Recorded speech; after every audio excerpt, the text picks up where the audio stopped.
രക്ഷകർത്താക്കൾക്കും പറയാം, ഒരു ചോദ്യമാണ്. ഞാൻ 4 തരം കുട്ടികളെ കുറിച്ച് ഇവിടെ പറയാം, പ്രതീകാത്മകമായിട്ടായിരിക്കും. അതിലേതാണ് നല്ല കുട്ടി എന്ന് നിങ്ങളൊന്ന് കണ്ടെത്തണം. 4 കുപ്പി ഗ്ലാസ്സിൽ വെള്ളം വച്ചിട്ടുണ്ടെന്ന് വിചാരിക്കുക. ഈ കുപ്പി ഗ്ലാസ്സിലെ വെള്ളത്തിലെ ഓരോ തുള്ളിയും സമൂഹത്തിലെ ഓരോ വ്യക്തികളായി സങ്കല്പിക്കുക. ആ സമൂഹത്തിലോട്ടൊരു വിദ്യാർത്ഥി ചെന്ന് ഇറങ്ങുകയാണ്.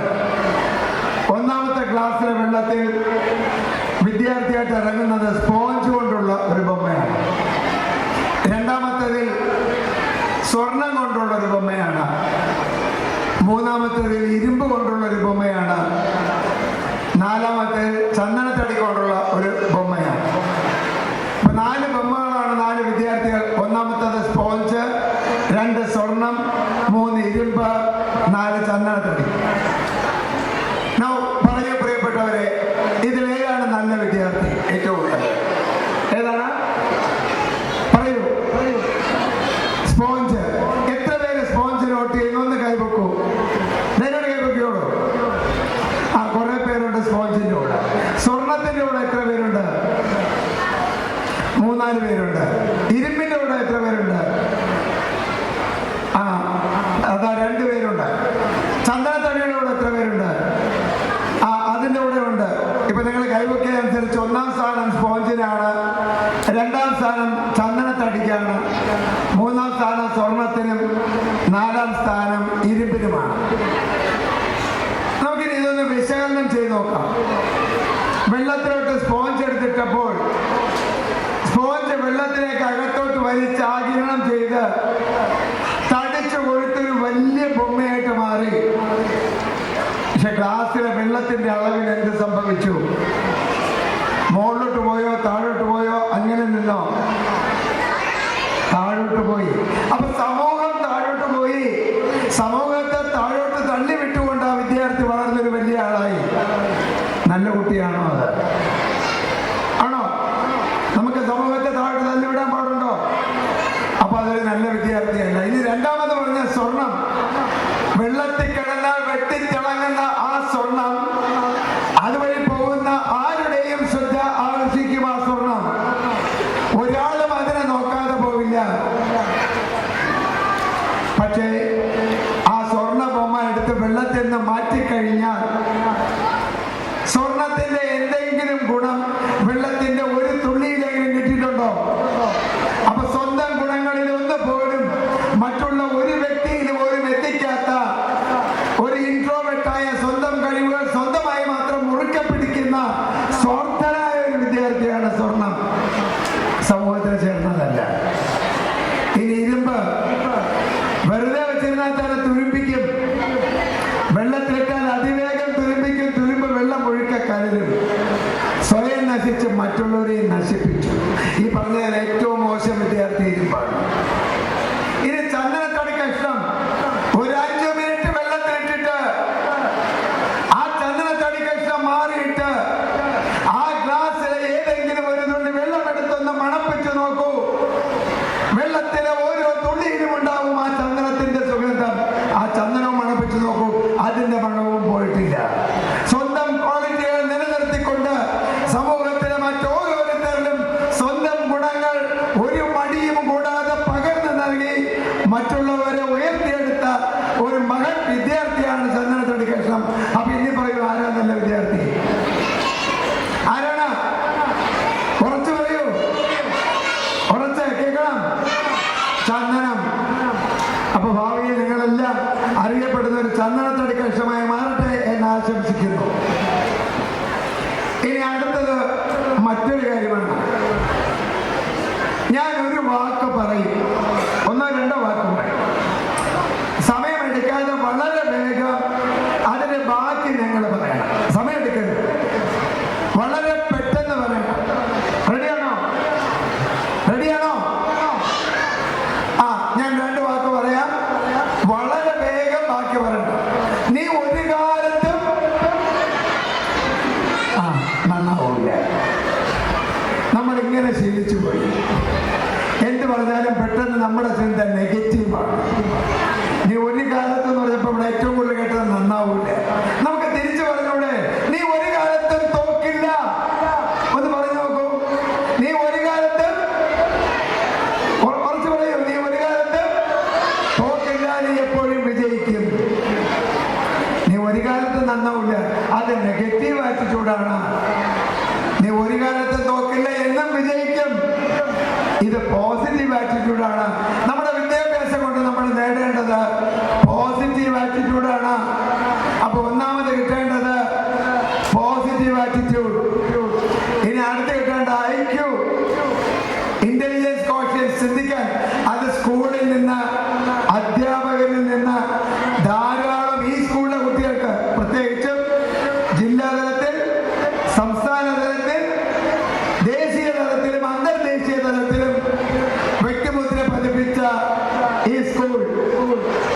ആ റിപ്പോർട്ടൊക്കെ കേട്ടപ്പോ എനിക്ക് ഓർമ്മ വന്ന ഒരു കാര്യമാണ്, പണ്ട് ബെർണാഡ് ഷോ പറഞ്ഞ ഒരു സെന്റൻസ് ഉണ്ട്, പലരുടെയും ജനനം ചരിത്രമാവണമെന്നില്ല, പക്ഷേ മരണം ചരിത്രമാക്കാൻ കഴിയും നിങ്ങളുടെ കർമ്മം കൊണ്ട്. അപ്പൊ ഈ ഓക്സ്ഫോർഡ് സ്കൂള് ബഹുമാനപ്പെട്ട ജേക്കബ് സാറ് പറഞ്ഞ പോലെ 117 കുട്ടികളായിട്ട് തുടങ്ങി. അന്നത് കേരളത്തിൽ ഒരു ചരിത്രമായിരുന്നില്ല. ഇന്നത് ദേശീയ തലത്തിലും അന്തർദേശീയ തലത്തിലും ഒരു ചരിത്ര സ്കൂളായി മാറിക്കഴിഞ്ഞു. അതുകൊണ്ട് സ്കൂളിന് ഹാർദമായ അഭിനന്ദനങ്ങൾ. അപ്പൊ അത്തരം സ്കൂളിൽ പഠിക്കുന്ന നിങ്ങൾക്ക് ഐക്യു ധാരാളമുണ്ട്. ഇനി അടുത്ത് വേണ്ടത് EQ, ഇമോഷണൽ കോഷ്യൻസ്, വൈകാരികമായ ബുദ്ധി. ഇന്ന് പല മനുഷ്യരിലും ഇല്ലാതെ പോകുന്നത് അതാണ്. അതുകൊണ്ടാണ് അമ്മയും മകനും തമ്മിൽ തർക്കമുണ്ടാകുന്നു. അത് രൂക്ഷമാകുമ്പോൾ ഒരാൾ ആയുധമെടുത്ത് സ്വന്തം അമ്മയെ പോലും കൊല്ലാൻ തയ്യാറാവുന്നു. അല്ലെങ്കിൽ അവനവന് പ്രശ്നം വരുമ്പോൾ ആത്മഹത്യക്ക് പോകുന്നു. കാരണം അവനവന്റെ വികാരങ്ങളെ നിയന്ത്രിക്കാൻ കഴിയുന്നില്ല. ആ വികാരങ്ങളെ നിയന്ത്രിക്കാനുള്ള കഴിവ്, അതാണ് EQ, ഇമോഷണൽ കോഷ്യൻസ്. അത് സ്കൂളിൽ നിന്ന് അധ്യാപകരിൽ കിട്ടേണ്ടതല്ല, പൊതുജനങ്ങളുമായിട്ട് ഇടപഴകി ഒരു വലിയ മഹത്തായ വായന വഴി നേടേണ്ടതാണ്. ഞാൻ ചോദിക്കട്ടെ രക്ഷകർത്താക്കളെ, മക്കളെ കൊണ്ട് കല്യാണത്തിന് പോകാറുണ്ടോ? ഉണ്ടോ ഇല്ലേ? ഉണ്ട്. മറ്റ് ചടങ്ങുകൾക്ക് പോകാറുണ്ടോ? മാസത്തിൽ ഒരു ദിവസമെങ്കിലും മക്കളെയും കൊണ്ട് ലൈബ്രറി പോകാറുണ്ടോ? ഉണ്ടോ? എത്ര പേരുണ്ട് മക്കളെയും കൊണ്ട് മാസത്തിൽ ഒരു പ്രാവശ്യമെങ്കിലും ലൈബ്രറി പോകുന്ന ഒരു കൈവെക്കൂ? അതാ ഒരാള് കൈവക്കി, രണ്ടായി, രണ്ടുപേര് കൈവക്കി. മാസത്തിൽ ഒരു ദിവസമെങ്കിലും സ്വന്തം മക്കളെയും കൊണ്ട് ലൈബ്രറിയിൽ പോകൂ. അവിടെ പോയി പുസ്തക പാരായണം വഴി അവർക്ക് നേടും EQ. ഇനി അടുത്ത് വേണ്ട PQ, പാഷൻ കോഷ്യൻസ്, ജോലിപരമായ ബുദ്ധി. ഓരോ ജോലിയുടെയും മഹത്തരങ്ങൾ മനസ്സിലാക്കി ഏതൊരു ജോലിയെയും ബഹുമാനിക്കണം. ഞാനെന്ന ഭാവം വിടണം, അഹങ്കാരം വിടണം. ഒരു കഥയുണ്ട്.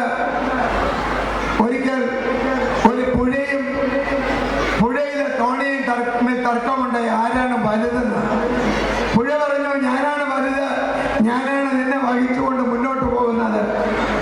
തോണി പറഞ്ഞു, നീ എന്റെ അടിയിലാണ് ഒഴുകുന്നത്, ഞാൻ നിന്റെ മുകളിലാണ്, ഞാനാണ് കേമൻ എന്ന് ഉയർന്നു നിന്നു. ശരി എന്ന് പുഴ പറഞ്ഞു. പിറ്റേ ദിവസം പുഴ വന്ന് വറ്റി വരണ്ടു കൊടുത്തു. തോണിക്ക് അനങ്ങാൻ കഴിയില്ല. തീർന്നു തോണിയുടെ അഹങ്കാരം. ഇതുപോലെ നമ്മുടെ ജീവിതത്തിലെ വിജയങ്ങളൊക്കെ നൈമിഷികമാണ്. എപ്പോൾ വേണമെങ്കിലും വരാം, എപ്പോൾ വേണമെങ്കിലും പോകാം. അത് മനസ്സിലാക്കി വേണം നമ്മൾ മുന്നോട്ട് പോകാൻ. നമ്മൾ മറ്റുള്ളവരുടെ കഴിവിനെ അംഗീകരിക്കുന്നവരാവണം. മറ്റുള്ളവരെ അംഗീകരിക്കുമ്പോൾ നാം തിരിച്ച് അംഗീകരിക്കപ്പെടും, ബഹുമാനിക്കപ്പെടും. ഇതിൽ എത്ര പേർ ഈശ്വര വിശ്വാസികളാണ്? കൈവെക്കൂ. ദൈവവിശ്വാസികളൊന്ന് കൈവെക്കൂ. ഒരുപാടുണ്ട്. മിക്കവാറും എല്ലാവരും ഉണ്ട്. എന്താണ് ഭക്തി? ഭക്തി എന്നാൽ ദൈവാരാധന അല്ല. ഭക്തി എന്ന വാക്കിന്റെ അർത്ഥം ഉള്ളിലേക്ക് പ്രകാശം വിതറുക. എന്റെ ഉള്ളിലെ അന്ധത മാറ്റി, ആ ഇരുട്ട് മാറ്റി, അവിടെ വിജ്ഞാനം എന്ന വെളിച്ചം പകരുക. അതാണ് ഭക്തി. അതിനാശ്രയിക്കുന്ന മാർഗങ്ങളിൽ ഒന്നാണ് ദൈവം. മതങ്ങൾ വരുന്നതിന് മുമ്പ് ഉണ്ടായ ശബ്ദമാണ് ഓം. ഓം എന്ന് പറഞ്ഞാൽ എന്ന 3 അക്ഷരങ്ങൾ യോജിച്ചത്. അതായത് സൃഷ്ടി, സ്ഥിതി, സംഹാരം. നമ്മളെ സൃഷ്ടിക്കുന്നു, ജനറേറ്റ് ചെയ്യുന്നു, നമ്മളെ സ്ഥിതി ചെയ്യിപ്പിക്കുന്നു, നമ്മളെ ഓർഗനൈസ് ചെയ്യുന്നു. അവസാനം സംഹാരം, destruction. D, generate, organise, destruct. GOD, god. അങ്ങനെയാണ് ആ വാക്കുള്ളത്. ഇവിടേക്ക് എത്ര പേര് ദൈവത്തെ കണ്ടിട്ടുണ്ട്? കൈവെക്കൂ. ദൈവത്തെ കണ്ടിട്ടുള്ളവർ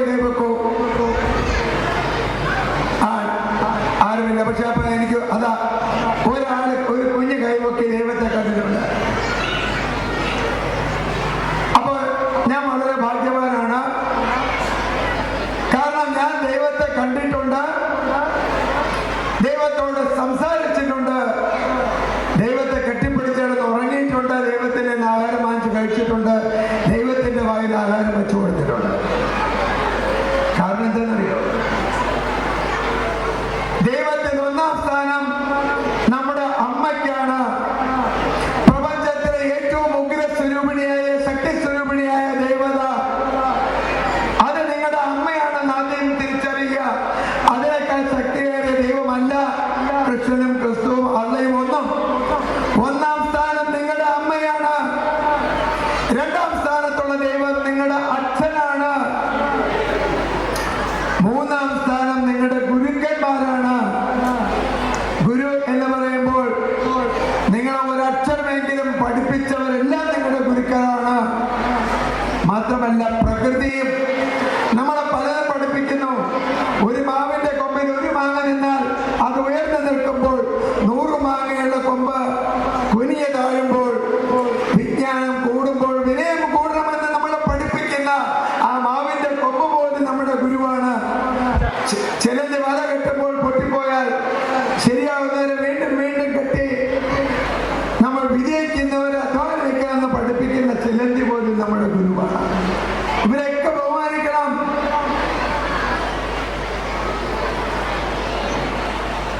ലോകത്തെ ഏറ്റവും വലിയ ശാപം ഏതാണെന്നറിയാം? ഇപ്പൊ എന്നെ സംബന്ധിച്ചിടത്തോളം ഇവിടെ ഇൻട്രൊഡക്ഷനിൽ പറഞ്ഞു ധാരാളം അവാർഡുകൾ കിട്ടി. എല്ലാം കൂടെ ഏകദേശം 30 കൂടുതൽ അവാർഡുകൾ വാങ്ങാൻ കഴിഞ്ഞത് ഞാൻ വിശ്വസിക്കുന്നത് എന്റെ കാണപ്പെട്ട ദൈവമായ അമ്മയുടെയും അച്ഛന്റെയും എന്നെ പഠിപ്പിച്ചവരുടെയും അവരുടെ അനുഗ്രഹവും അവരുടെ കഴിവുമാണ്. എന്തൊക്കെ ചെയ്താലും അമ്മയുടെയും അച്ഛന്റെയും ഗുരുക്കന്മാരുടെയും അനുഗ്രഹമില്ലെങ്കിൽ ഒന്നും ആവില്ല. മാത്രവുമല്ല ഒരിക്കലും മറികടക്കാൻ കഴിയാത്ത ഒന്നാണ് മാതൃശാപം. പക്ഷെ ഓർക്കുക, ഒരമ്മയ്ക്കും സ്വന്തം മക്കളെ ശപിക്കാൻ കഴിയില്ല. എന്നാൽ പ്രിയപ്പെട്ട കുഞ്ഞുങ്ങളെ, നിങ്ങളുടെ അമ്മമാർ 2 രീതിയിൽ കരയാറുണ്ട്. നിങ്ങളുടെ പെരുമാറ്റങ്ങൾ കണ്ടിട്ട് നിങ്ങൾ വളരെ നല്ലത് ചെയ്താൽ നല്ലത് മാത്രം പറഞ്ഞാൽ സന്തോഷിച്ചവർ കരയും. അത് സന്തോഷ കണ്ണുനീർ. നിങ്ങൾ ചെയ്യാൻ പാടില്ലാത്തത് ചെയ്താൽ സങ്കടം കൊണ്ടൊരു കണ്ണുനീര് വരും. ഇത് തിരിച്ചറിയാൻ എളുപ്പമാണ്. സങ്കട കണ്ണീര് കണ്ണിന്റെ വലതുവശത്തോടി വരും. അതിന് ഉപ്പ് രസമാണ്. സന്തോഷ കണ്ണീര് കണ്ണിന്റെ നടുക്കുന്ന വരും. അതിനൊരു മധുരമാണ്. നിങ്ങൾ സന്തോഷം കൊണ്ട് അമ്മ കരയുമ്പോൾ ഒരു തുള്ളി കണ്ണീരെടുത്ത് വായിൽ വെച്ച് നോക്കും, ഒരു മധുരം ഫീൽ ചെയ്യും. സങ്കട കണ്ണീരെടുത്ത് വയ്ക്കുമ്പോൾ ഒരു ഉപ്പ് രസം ഫീൽ ചെയ്യും. പക്ഷെ ഓർക്കൂ കുഞ്ഞുങ്ങളെ, നിങ്ങൾ ചെയ്ത തെറ്റോർത്ത് നിങ്ങളുടെ അമ്മ ഒന്ന് കരഞ്ഞു പോയാൽ ആ ഓരോ തുള്ളി കണ്ണീരും നിങ്ങൾക്കൊരു ശാപമായിട്ട് മാറും. ആ മാതൃശാപത്തെ മറികടക്കാൻ ഈ ലോകത്ത് ആർക്കും കഴിയില്ല. അത് പുരാണത്തിൽ പോലും ഒരു കഥയുണ്ട്. മഹാഭാരതത്തിൽ ഏറ്റവും മണ്ടത്തരം കാണിച്ച കഥാപാത്രമാണ് ഗാന്ധാരി. ഭർത്താവ് അന്ധനായതുകൊണ്ട് വിവാഹത്തിന്റെ അന്ന് തന്നെ സ്വയം കണ്ണെല്ലാം കെട്ടി സ്വയം അന്ധയായി. അതുകൊണ്ട് എന്ത് പറ്റി? 100 ആൺമക്കൾ ചെയ്ത പ്രവൃത്തികൾ അച്ഛനും കണ്ടില്ല, അമ്മയും കണ്ടില്ല. അവരെ തെറ്റും ശരിയും അച്ഛനും അമ്മയും തിരിച്ചറിഞ്ഞില്ല, നേർവഴിക്ക് നയിച്ചില്ല. 100 പേരും അസന്മാർഗികളായി. എന്നാലും മഹാഭാരത യുദ്ധത്തിൽ ഈ 100 പേരും കൊല്ലപ്പെട്ടതിൽ 99 പേരെ മൃതദേഹങ്ങൾ കുരുക്ഷേത്രത്തിൽ കിടക്കുമ്പോൾ കണ്ണുകെട്ടിയ ഗാന്ധാരി എവിടെ വന്ന് ഒരിക്കൽ പോലും കണ്ടിട്ടാത്ത മക്കളെ ലക്ഷക്കണക്കിന് മൃതദേഹങ്ങളുടെ ഇടയിൽ നിന്ന് കൈകൊണ്ട് സ്പർശിച്ച് 99 മക്കളെയും തിരിച്ചറിഞ്ഞ് ഒരിടത്താക്കിയത് അത് മാതൃത്വത്തിന്റെ ശക്തിയാണ്. ഈ സമയത്ത് കൃഷ്ണൻ അവിടെ വന്നു. ആരാ കൃഷ്ണൻ? ഭഗവാനാണ്. ഗാന്ധാരി ആരാ? മനുഷ്യത്വം. പക്ഷെ അവിടെ നിന്ന് ഗാന്ധാരി പറഞ്ഞു, കൃഷ്ണ, നിന്റെ കള്ളക്കളിയാണ് ഈ യുദ്ധത്തിനും മരണത്തിനും എല്ലാം കാരണം. ഈ യുദ്ധത്തിൽ എന്റെ മക്കളിൽ 36 പേരെ നീ ചതിയാൽ കൊന്നു. അതുകൊണ്ട് നിന്നെ ഞാൻ ശപിക്കുന്നു. ശപിക്കുന്നത് ഭഗവാൻ, ശപിക്കുന്നത് മനുഷ്യത്വം. പക്ഷേ മാതൃത്വത്തിന്റെ ശക്തി ഉൾക്കൊണ്ടുകൊണ്ട് ആ ഗാന്ധാരി ശപിച്ചു, കൃഷ്ണ, നീ നിന്റെ കുടുംബവും ഇന്നേക്ക് 36-ാം വർഷം മുടിഞ്ഞു പോട്ടെ.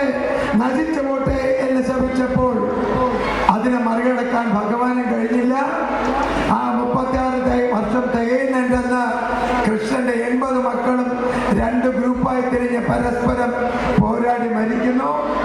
10 ഭാര്യമാര് മരിക്കുന്നു. കൃഷ്ണനെ ഒരു വേടനമ്പി കൊല്ലുന്നു. നോക്കൂ, ഭഗവാന് പോലും മറികടക്കാൻ കഴിഞ്ഞില്ല മാതൃശക്തി. പ്രിയപ്പെട്ട കുഞ്ഞുങ്ങളെ, അതുകൊണ്ട് ശാപം വാങ്ങാതെ നല്ല രീതിയിൽ ചിന്തിക്കൂ, നല്ലത് പറയൂ, നല്ലത് കേൾക്കൂ, നല്ലത് ചെയ്യൂ, നല്ല വഴിക്ക് നടക്കൂ. അങ്ങനെ നിങ്ങൾ നല്ലവരായി തീരട്ടെ. നിങ്ങൾക്ക് വേണ്ടി ഇത്രയും കാര്യങ്ങൾ ചെയ്ത സ്കൂളിന് പ്രിയപ്പെട്ട കുഞ്ഞുങ്ങളെ നിങ്ങളൊരു ഗുരുദക്ഷിണ കൊടുക്കണം. കൊടുക്കാമോ? കൊടുക്കാൻ തയ്യാറുള്ളത് കൈവെക്കൂ. സ്കൂളിന് ഗുരുദക്ഷിണ കൊടുക്കാൻ തയ്യാറുള്ള കുട്ടികൾക്ക്